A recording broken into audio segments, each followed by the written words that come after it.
Have you heard of the tech publication Ars Technica? Yeah, yeah, it's great. Okay. Yeah. So I did. First of all, I didn't know about these guys. Yeah, really cool publication that I don't know anything about, but I know about their YouTube channel. Have you Okay, watched their I didn't know YouTube they had a channel at YouTube all? channel. So Yeah. So they have a YouTube by our channel, powers and combined, we know yeah, everything about them. exactly.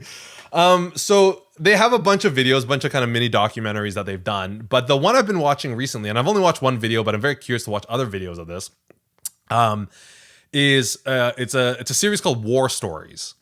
And what they do is they interview, I guess, video game producers and video game makers, Okay. and they ask them to tell them about like the challenges they faced in creating some of the kind of big games, and so the one that I watched was Crash Bandicoot, Oh, for the nice. original So PlayStation. not like these are videos made recently, but maybe Yeah. about games that maybe have been made like 15 years ago. Yeah, exactly, Yeah. exactly. So they talked to the Crash Bandicoot makers, which I was never a big Crash Bandicoot fan. In fact, a lot of times I thought like this is nothing compared to like Knights on Saturn or Super Mario 64 and stuff like that. I always thought it was like it got too much popularity.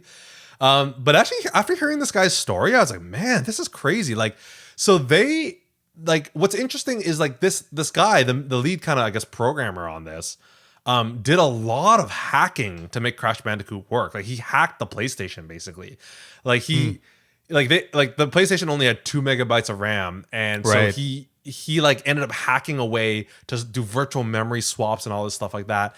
And he talks about like the animation to make it super fluid. Like he completely remapped how animation works.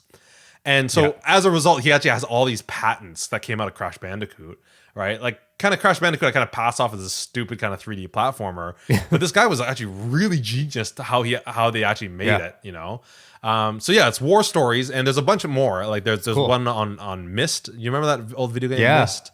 Yeah. Yeah, there's one on that. There's a lot of other ones there. So definitely cool. check out Ars Technica's YouTube channel, specifically the War Stories Yeah. one. That whole era of like, I feel like, obviously video games today are huge productions and a lot of work goes into it, but I feel like that type of stuff is not really happening these days. Like I'm assuming Yeah. like they don't have to try to go hack, like memory. Yeah, and because this things power like is just that. so crazy now, right? Yeah, There's yeah. a book that I still haven't read that's been on my reading list forever, but it's about John Carmack and creating Doom.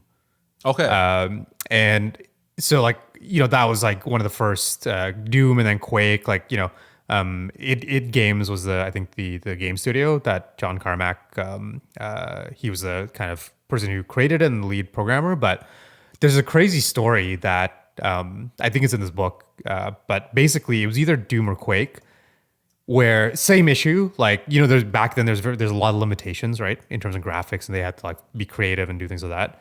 There's apparently a story where they wrote like they were trying to figure out this crazy problem for rendering graphics or something, and they couldn't get it. They were struggling with it, and then somehow they wrote something, and like it was this ridiculous math that they had to write, and it worked, but they had no clue why or how it worked.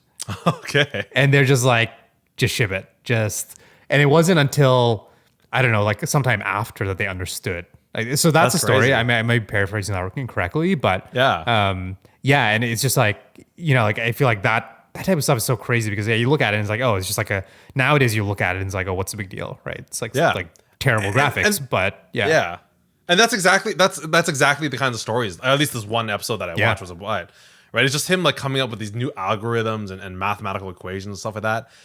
To kind of achieve what they really want to achieve, right? So Yeah. I love how these people's minds work, right? Because I'm definitely not that way. I don't think about breaking systems, right? In terms of like how things work. I'm just like, I'm gonna make it work and go work hard within the system. But like these people are like, no, there's a Yeah. smarter way to do this. I feel that's a pretty lost art though. Like I suspect that again, maybe going back to those bands too, right? It's like I feel like Yeah. again, like no one needs to be like a world class drummer and sing at the same time anymore, right? That's just like you don't need to do that anymore. So same thing with stuff like this. Is like you don't need to learn how to hack and be like trying to break the system, right? Because the systems are so powerful. You don't need to do that. But it's kind of cool, like how it's to hear those stories and it being a bit of a lost art. It's pretty neat.